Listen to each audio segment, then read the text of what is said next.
Praise Lord प्रिय भाई बहनों, प्रभु यीशु मसीह के नाम में एक बार फिर से आप सभी को मेरा सलाम। प्रभु आपको बड़ी आशीष दे।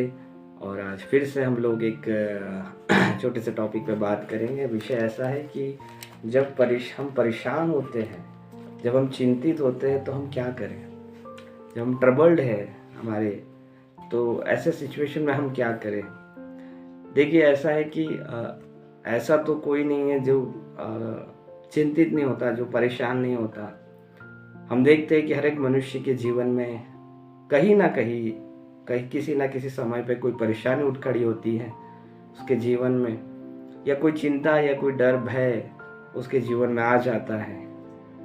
और ये विश्वासियों से भी छूटा नहीं है ये चीज़। यद्यपि हमारे पास बाइबल हमारे सामने है, वचन हमारे पास में है, फिर भी कई बार ऐसी बातें खड़ी हो जाती जिससे हम परेशान हो जाते, हम बड़े चिंतित हो जाते, बड़े ट्रबल्ड हो जाते कि ये क्या हो रहा है। आज हम देखेंगे कि क्यों हम चिंतित होते हैं और ऐसे समय में हमने क्या करना चाहिए, और इस वचनों को, इन बाइबल के वचनों को, परमेश्वर के वचनों को कैसे देखना चाहिए। इसके लिए हम लोग पढ़ते हैं, कुछ वचनों को हम पढ़ेंगे। एक वचन भजन संहिता में से पढ़ते हैं, उसके बाद में हम लोग उत्पत्ति में से एक स्टोरी को देखेंगे। भजन संहिता इसका 119 और 18 वचन कहता है, 17 और 18 दोनों पढ़ लेते हैं। 17 और 18 वचन भजन संहिता साम 119 वर्स 17 एंड 18 कहता है, अपने दास का उपकार कर कि मैं जीवित रहूं और तेरे वचन पर चलता रहूं। अगला वचन कहता है, मेरी आंखें खोल दे कि मैं तेरी व्यवस्था की अद्भुत बातें देख सकूं। Praise the Lord. सुंदर वचन है कि लेखक जो राइटर है वो कह रहा है कि मेरी आंखें खोल दे कि मैं तेरी व्यवस्था की अद्भुत बातें देख सकूं। और परमेश्वर ही है जो हमारी आंखों को खोल सकता है कि हम उसकी व्यवस्था की, उसकी वचनों की बातों को हम देख सकें। अब हम एक स्टोरी को देखते हैं, उत्पत्ति में पाई जाती है। ये स्टोरी है हाजिरा और इश्माइल के बारे में। ये मिलती है हमें उत्पत्ति के 21वें अध्याय में।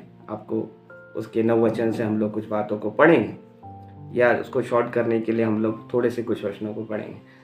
तो हाजिरा जो थी ये अब्राहम की दासी थी, और जब अब्राहम और सारा को बच्चे नहीं हो रहे थे, उनका वंश चलाने के लिए कोई नहीं था, तो सारा ने क्या किया कि सारा ने बोला अब्राहम को कि तू दासी को अपनी पत्नी करके ले ले और उसके द्वारा तू अपना वंश चला।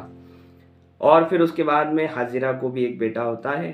पहला हाजिरा को बेटा होता है, वो उसका नाम इश्माइल रखती है। और उसके बाद में फिर प्रभु अब्राहम और सारा से बात करता है, अब्राहम से बात करता है कि भाई ये बेटा नहीं, इसको तो मैं आशीषित करूँगा, लेकिन तेरे और सारा के द्वारा जो बेटा आएगा वो मेरा एक प्रॉमिस सीड होगा, और उसके द्वारा से प्रभु इज़राइल की फिर आगे की जातियों को वो बनाता है। और जब ये इंसिडेंट होता है कि भाई सारा को आइजैक का जन्म होता है सारा के द्वारा, उसके बाद में वो कुछ बातें वहाँ पर होती हैं, तो सारा अब्राहम को कहती है कि हाजिरा और इश्माइल को तू यहाँ से दूर भेज दे, ताकि इश्माइल जो है इसहाक के साथ वो उसका भागी ना हो। अब अब्राहम को ये बात बुरी लगती है, लेकिन फिर भी परमेश्वर कहता है कि तुझे ये बात बुरी ना लगे। आप इस अध्याय में पढ़ सकते हैं। और वो प्रभु कहता है कि तू हाजिरा और इश्माइल को तू जाने दे।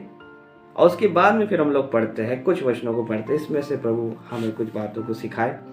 21वां अध्याय और 14 वचन कहता है, इसलिए अब्राहम ने सवेरे तड़के उठकर रोटी और पानी से भरी चमड़े की थैली भी हाजिरा को दी और उसके कंधे पर रखी, और उसके लड़के को भी उसे देकर उसको विदा किया। अब अब्राहम ने वहाँ पर उसको रास्ते के लिए पानी के लिए बैग दे दिया, वाटर बैग दे दिया, पानी से भर के एक थैली दे दी, और उसके बाद में रोटी भी रख दी, और उसको पानी और रोटी देकर और उसके बेटे के साथ अब्राहम ने उसे विदा कर दिया।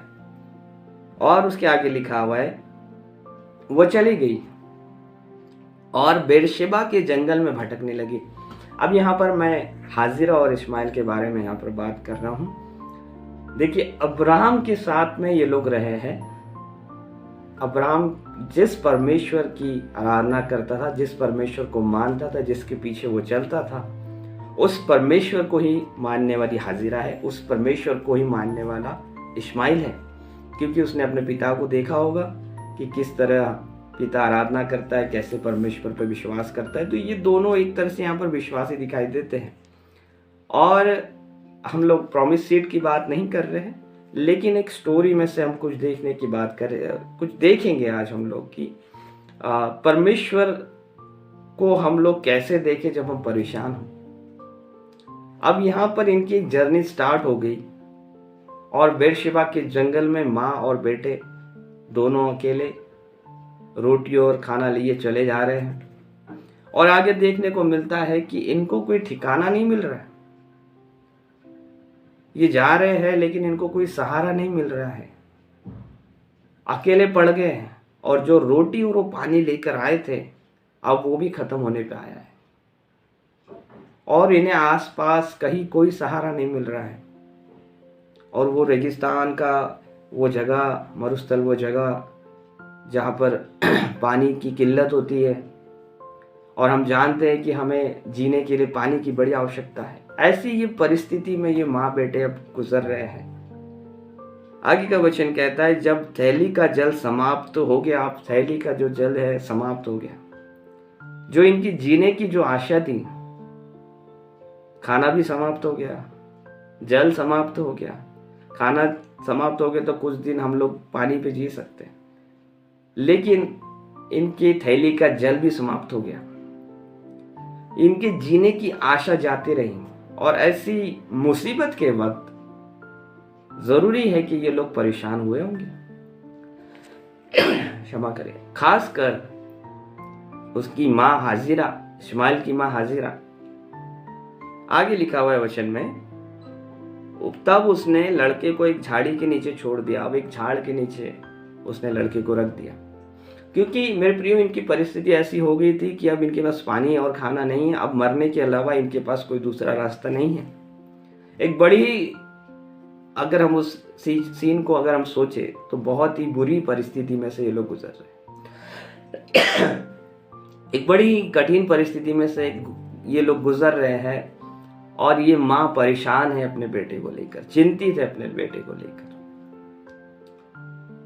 और इसने अपने बेटे को एक झाड़ के नीचे रख दिया और ट्रबल्ड है ये सिचुएशन में।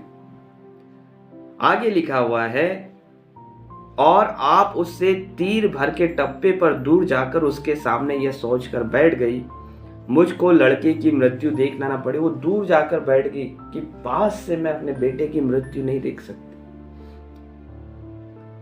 एक माँ अपने बेटे की मृत्यु नहीं देख सकती, वो दूर जाकर बैठ गई। और तब उसके सामने बैठी हुई चिल्ला चिल्ला के रोने लगी। वो जोर जोर से रोने लगी। ऑब्वियस सी बात है, जब ट्रबल्ड होता है व्यक्ति तो प्रभु को पुकारता ही है। तो उसने भी अपने रोने में जरूर प्रभु को पुकारा होगा, परमेश्वर को पुकारा होगा कि क्या ये मेरी सिचुएशन हो गई, क्या ये परिस्थिति होगी, कि वो एकदम परेशान हो गई। मेरे प्रियो, परेशानी के वक्त हम क्या कर सकते हैं उस पर हम लोग बात कर रहे हैं। ये बहन परेशान है अपने बेटा, और बेटा मरने पर है और ये बहुत परेशान है, चिंतित है। आगे लिखा हुआ है,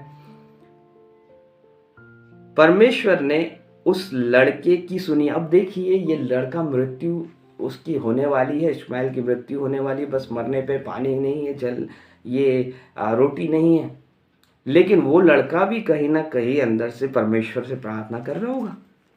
इसीलिए वचन में लिखा हुआ है, परमेश्वर ने उस लड़की की सुनी और उसके दूत ने स्वर्ग से हाजिरा को पुकार के कहा। परमेश्वर ने स्वर्ग का दूत वहां पर भेजा, हे हाजिरा, तुझे क्या हुआ, मत डर। परमेश्वर ने स्वयं स्वर्गदूत को वहां पर भेजा और कहा कि तुझे क्या हुआ, मत डर, क्योंकि जहां तेरा लड़का है वहां से उसकी आवाज परमेश्वर को सुन पड़ी है। ये परेशानी की वक्त आवाज प्रभु के पास उसकी गई है और परमेश्वर ने उस आवाज को सुना है। आगे का वचन कहता है, उठ, अपने लड़के को उठा और अपने हाथ में संभाल, क्योंकि मैं उसके द्वारा एक बड़ी जाति बनाऊंगा। तब परमेश्वर ने उसकी आंख खोल दी और उसको एक कुआं दिखाई पड़ा। मेरे प्रियो, कुआं उसके पास में ही था, लेकिन उसे दिखाई नहीं दे रहा था। उसकी सहायता जो उसे जरूरत थी, उसकी जो मदद उस समय के लिए, उस परेशानी के समय के लिए जो वो परेशान थी, जो सहायता उसको चाहिए थी उसी के पास में थी। लेकिन बाइबल बता रही है कि उसकी आंखें जो है उस सहायता को पाने के लिए बंद थी, उसको देखने के लिए बंद थी। और जब उस बेटे की प्रार्थना परमेश्वर तक पहुंची, उसकी आवाज परमेश्वर तक पहुंची, तो प्रभु ने स्वर्गदूत को भेजा ताकि इसकी आंखें खोले कि वो उस सहायता को देखने पाए जो उसके बहुत करीब है, उसके सामने है। मेरे प्रियो, विश्वासियों के साथ में यही चीज है। आज जब हम परेशान होते हैं तो बाइबल हमारे सामने होते हुए, वचन हमारे सामने होते हुए हम उसको नहीं देख पाते, उसको हम लोग उस तरह से नहीं ले पाते जिस तरह से इसको लेना चाहिए। अब ऐसे सिचुएशन में जब हम परेशान हैं, जब ट्रबल्ड है, जीवन के किसी भी क्षेत्र में कहीं भी आपको कोई भी परेशानी हो, मैं आपसे रिक्वेस्ट करूंगा कि आप परमेश्वर से ये कहे कि प्रभु मेरी आंखें खोल दे कि मैं तेरी सहायता को तेरी नजरों से देखने पाऊं। हाजिरा अपने परेशानी में अपनी आंखों से उस सहायता को नहीं देख पाई, लेकिन परमेश्वर ने जब उसकी आंखें खोली, आंखें तो थी उसके पास में, वो अंधी नहीं थी, लेकिन परमेश्वर ने जब उसकी आंखें खोली तब वो सहायता को देखने पाई। और हमने भजन संहिता में हमने पढ़ा कि लेखक कहता है कि प्रभु मेरी आंखों को खोल दे कि तेरी व्यवस्था की अद्भुत बातों को मैं देख पाऊं। ऐसी कौन सी प्रार्थना है, ऐसी कौन सी सिचुएशन है जिसमें प्रभु आपको मदद नहीं कर सकता या मुझे मदद नहीं कर सकता, लेकिन हम परेशान इसलिए होते हैं क्योंकि हम उन बातों को हमारी आंखों से देखते हैं। और जब हम हमारी आंखों से देखते हैं तो हमारी आंखें उस बातों को नहीं देख पाती जिस तरह से देखना चाहिए। चंगाइयाँ हो या जो भी परेशानियां हो जिसमें से हमें निकलना है, हम टेंस होके बैठे रहते हैं। लेकिन बाइबल हमें बताती है, संदेश हमें बताता है कि हमें उन बातों को क्लेम करना है। क्लेम कैसे करेंगे?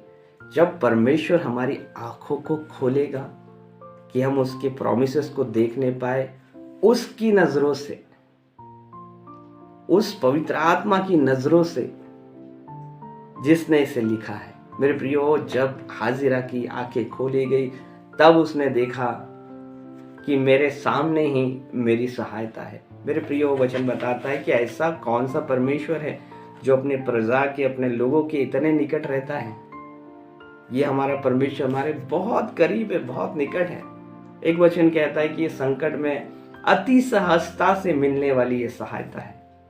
अगर हम इस बाइबल के प्रॉमिसेस को देखना चाहते हैं तो जब भी आप परेशान हो और उसको, वचनों को वैसा नहीं ले पा रहे जैसा इसको लेना है, तो आप परमेश्वर से मांगिए प्रार्थना में कि प्रभु मेरी आंखें खोल, क्यों मैं परेशान हूं, क्यों मैं टेंस हूं, जबकि प्रभु तूने मुझे टेंस या मेरे चिंता रहित कर दिया है। प्रभु ने कहा क्रूस कलवरी पर कि पूरा हुआ, उसने सारी बातों को खत्म कर दिया और कहा पूरा हुआ। हमें चिंता मुक्त करने के लिए वो आया, भय मुक्त करने के लिए वो आया, लेकिन ये बातें बारंबार हमारे ऊपर ये हावी होती हैं। ऐसे वक्त में मेरे प्रियो, जब आप ट्रबल हो, परेशान हो, आप परमेश्वर के पास जाए, प्रभु को कहे, प्रभु तू मेरी आंखें खोल कि मैं तेरे इन वचनों को देखने पाऊँ और इन्हें अपने जीवन पे अप्लाई करने पाऊँ और इन वचनों से मैं विजयी होने पाऊँ। सहायता हमारे बहुत पास है, सहायता बल्कि आपके बहुत हाथों में है, आपके मन में है, जो परमेश्वर का वचन है। मेरे प्रियो, प्रार्थना करते रहिए, परेशान ना होइए। परेशानी आती है, परेशानी के समय में हमें प्रभु से मांगना का है, प्रभु से मांगना है प्रभु हमारी आंखों को खोल। और जब प्रभु हमारी आंखों को खोल देगा तो हम क्लियरली देखने पाएंगे कि हमें इस सिचुएशन में जब हम परेशान हैं, इस सिचुएशन में क्या करना है और किस तरह से इसमें बाहर आना है, और प्रभु ही हमें उसमें से बाहर लेके आएगा। प्रभु ही हमें हमारी सहायता जो हमारे नज़दीक है वो हमें देगा। Praise the Lord. प्रभु आपको बड़ी आशीष दे। इस छोटे से वचनों से मैं आशा करता हूँ कि आपको आशीष मिली होंगी और प्रभु में बने रहे, और प्रभु हम सब की आंखें खोले कि हम उसके वचनों को उसकी नज़रों से देखने पाए। God bless you all.